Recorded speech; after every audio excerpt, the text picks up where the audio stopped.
জয় নিতাই, জয় গৌ, জয় শ্রী রাধে, রাধেশ্যাম। আজ আমরা শ্রবণ করব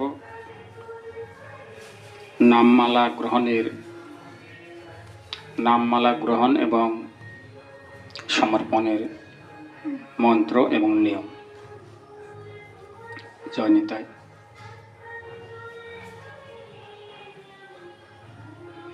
প্রথমে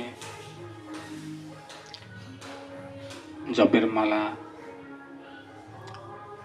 দক্ষিণ হস্তে লইয়া মস্তকে ধারণ করতে হবে এবং বলতে হবে,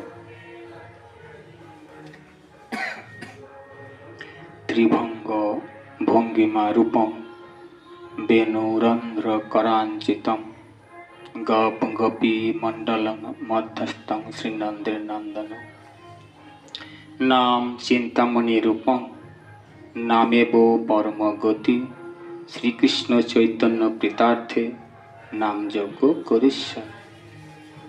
এই মন্ত্র বলে নামমালা গ্রহণ করতে হবে। মালা ঝোলার ছিদ্র দিয়া তর্জনী বাহির করিয়া বড় মালার দিক হইতে জপ আরম্ভ করিতে হয় এবং সকালবেলা পূর্বমুখী আসন নিয়ে বসতে হয়। মধ্য পর্বে মালা রাখিয়া বৃন্দাঙ্গুষ্ঠ দ্বারা স্পর্শ করিয়া মহামন্ত্র উচ্চারণের পর বৃদ্ধ অঙ্গুষ্ঠ দ্বারা আকর্ষণ করিয়া পরবর্তী মালা লইতে হবে। এই রূপে শেষ ছোট মালায় পৌঁছে যাবে।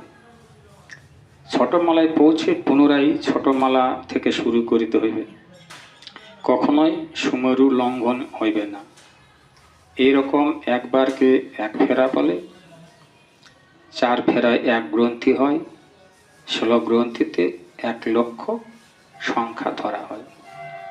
সাক্ষী মালার একদিকে 16টি, একদিকে 4টি ঝোলার বাহিরে থাকিবে। 1 ফেরা হইলে 16টার মধ্যে 1টা নিচে নামিবে। এই রূপে 16টা নামিলে 4টার মধ্যে 1টা নামিবে। এই রূপে 4টা নামিলে 1 লক্ষ নাম হইবে। লক্ষপতির গৃহে মহাপ্রভু ভজন করিয়া